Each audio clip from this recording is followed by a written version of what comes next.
Frankenstein or the Modern Prometheus by Mary Wollstonecraft, 3rd edition, 1831, Chapter 8. We passed a few sad hours until 11 o'clock, when the trial was to commence. My father and the rest of the family being obliged to attend as witnesses, I accompanied them to the court. During the whole of this wretched mockery of justice I suffered living torture. It was to be decided whether the result of my curiosity and lawless devices would cause the death of two of my fellow beings, one a smiling babe, full of innocence and joy, the other far more dreadfully murdered, with every aggravation of infamy that could make the murder memorable in horror. Justine also was a girl of merit, and possessed qualities which promised to render her life happy. Now all was to be obliterated in an ignominious grave, and I the cause.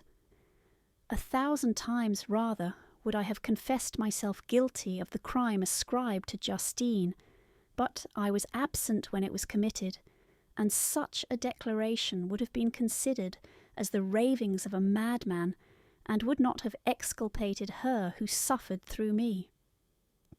The appearance of Justine was calm. She was dressed in mourning, and her countenance, always engaging, was rendered by the solemnity of her feelings exquisitely beautiful. Yet she appeared confident in innocence, and did not tremble, although gazed on and execrated by thousands, for all the kindness which her beauty might otherwise have excited was obliterated in the minds of the spectators by the imagination of the enormity she was supposed to have committed. She was tranquil, yet her tranquillity was evidently constrained, and as her confusion had before been adduced as a proof of her guilt, she worked up her mind to an appearance of courage. When she entered the court, she threw her eyes round it, and quickly discovered where we were seated. A tear seemed to dim her eye when she saw us, but she quickly recovered herself, and a look of sorrowful affection seemed to attest her utter guiltlessness. The trial began, and after the advocate against her had stated the charge, several witnesses were called. Several strange facts combined against her which might have staggered anyone who had not such proof of her innocence as I had. She had been out the whole of the night on which the murder had been committed, and towards morning had been perceived by a market woman not far from the spot where the body of the murdered child had been afterwards found. The woman asked her what she did there, but she looked very strangely and only returned a confused and unintelligible answer. She returned to the house about 8 o'clock, and when one inquired where she had passed the night, she replied that she had been looking for the child, and demanded earnestly if anything had been heard concerning him. When shown the body, she fell into violent hysterics and kept her bed for several days. The picture was then produced which the servant had found in her pocket, and when Elizabeth, in a faltering voice, proved that it was the same which, an hour before the child had been missed, she had placed round his neck, a murmur of horror and indignation filled the court. Justine was called on for her defence. As the trial had proceeded, her countenance had altered. Surprise, horror, and misery were strongly expressed. Sometimes she struggled with her tears, but when she was desired to plead, she collected her powers and spoke in an audible, although variable voice. "God knows," she said, "how entirely I am innocent. But I do not pretend that my protestations should acquit me. I rest my innocence on a plain and simple explanation of the facts which have been adduced against me, and I hope the character I have always borne will incline my judges to a favourable interpretation where any circumstance appears doubtful or suspicious." She then related that, by the permission of Elizabeth, she had passed the evening of the night on which the murder had been committed, at the house of an aunt at Shen, a village situated at about a league from Geneva.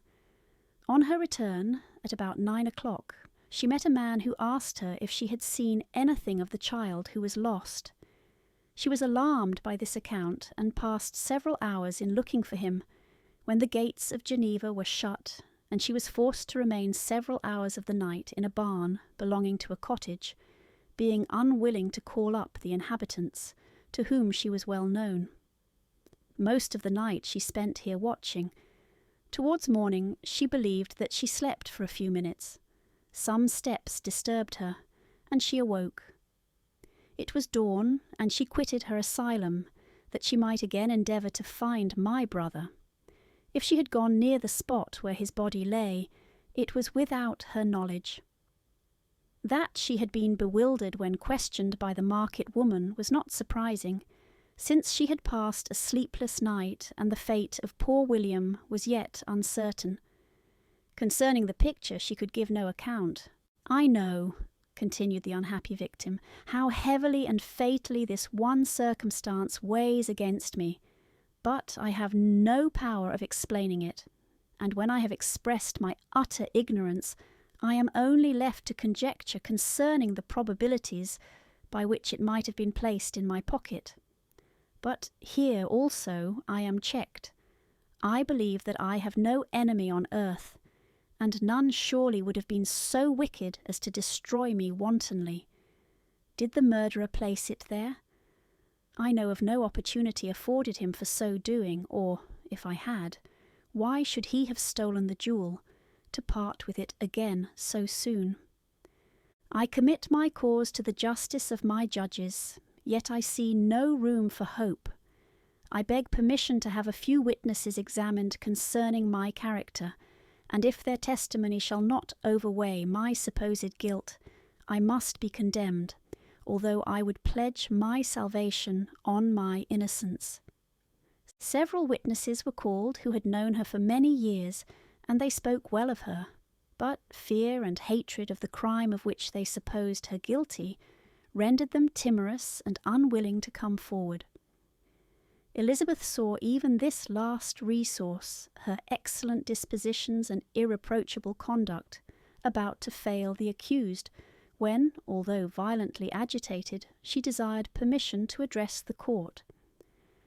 "I am," said she, "the cousin of the unhappy child who was murdered, or rather his sister, for I was educated by and have lived with his parents ever since, and even long before his birth. It may therefore be judged indecent in me to come forward on this occasion, but when I see a fellow creature about to perish through the cowardice of her pretended friends, I wish to be allowed to speak, that I may say what I know of her character. I am well acquainted with the accused. I have lived in the same house with her, at one time for 5, and at another for nearly 2 years. During all that period she appeared to me the most amiable and benevolent of human creatures. She nursed Madame Frankenstein, my aunt, in her last illness, with the greatest affection and care, and afterwards attended her own mother during a tedious illness, in a manner that excited the admiration of all who knew her, after which she again lived in my uncle's house, where she was beloved by all the family. She was warmly attached to the child who is now dead, and acted towards him like a most affectionate mother. For my own part, I do not hesitate to say that, notwithstanding all the evidence produced against her, I believe and rely on her perfect innocence. She had no temptation for such an action. As to the bauble on which the chief proof rests, if she had earnestly desired it, I should have willingly given it to her, so much do I esteem and value her." A murmur of approbation followed Elizabeth's simple and powerful appeal, but it was excited by her generous interference, and not in favour of poor Justine, on whom the public indignation was turned with renewed violence, charging her with the blackest ingratitude. She herself wept as Elizabeth spoke, but she did not answer. My own agitation and anguish was extreme during the whole trial. I believed in her innocence. I knew it. Could the daemon who had, I did not for a minute doubt, murdered my brother also in his hellish sport, have betrayed the innocent to death and ignominy? I could not sustain the horror of my situation, And when I perceived that the popular voice and the countenances of the judges had already condemned my unhappy victim, I rushed out of the court in agony. The tortures of the accused did not equal mine. She was sustained by innocence, but the fangs of remorse tore my bosom and would not forgo their hold. I passed a night of unmingled wretchedness. In the morning I went to the court. My lips and throat were parched. I dared not ask the fatal question, but I was known, and the officer guessed the cause of my visit. The ballots had been thrown, they were all black, and Justine was condemned. I cannot pretend to describe what I then felt. I had before experienced sensations of horror, and I have endeavoured to bestow upon them adequate expressions. But words cannot convey an idea of the heart-sickening despair that I then endured. The person to whom I addressed myself added that Justine had already confessed her guilt. That evidence, he observed, was hardly required in so glaring a case, but I am glad of it, and indeed none of our judges like to condemn a criminal upon circumstantial evidence, be it ever so decisive. This was strange and unexpected intelligence. What could it mean? Had my eyes deceived me? And was I really as mad as the whole world would believe me to be if I disclosed the object of my suspicions? I hastened to return home, and Elizabeth eagerly demanded the result. "My cousin," replied I, "it is decided as you may have expected. All judges had rather that 10 innocent should suffer than that 1 guilty should escape, but she has confessed." This was a dire blow to poor Elizabeth, who had relied with firmness upon Justine's innocence. "Alas," said she, "how shall I ever again believe in human goodness? Justine, whom I loved and esteemed as my sister, how could she put on those smiles of innocence only to betray? Her mild eyes seemed incapable of any severity or guile, and yet she has committed a murder." Soon after we heard that the poor victim had expressed a desire to see my cousin. My father wished her not to go, but said that he left it to her own judgment and feelings to decide.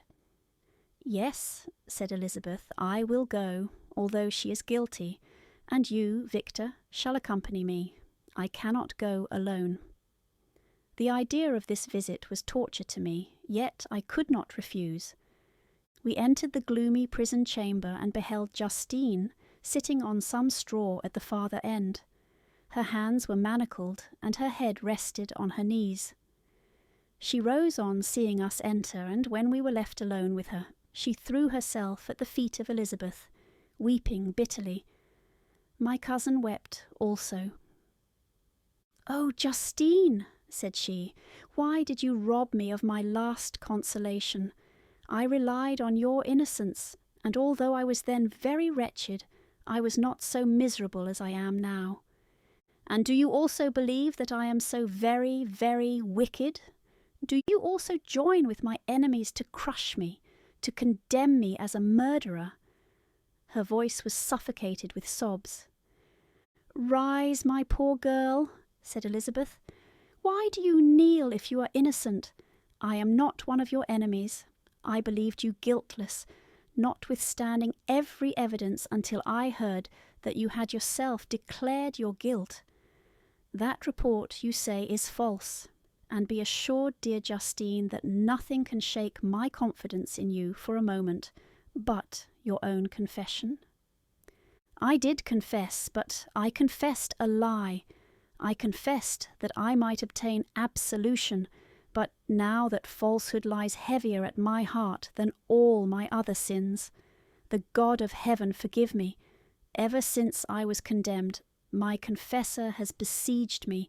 He threatened and menaced until I almost began to think that I was the monster that he said I was. He threatened excommunication and hellfire in my last moments if I continued obdurate.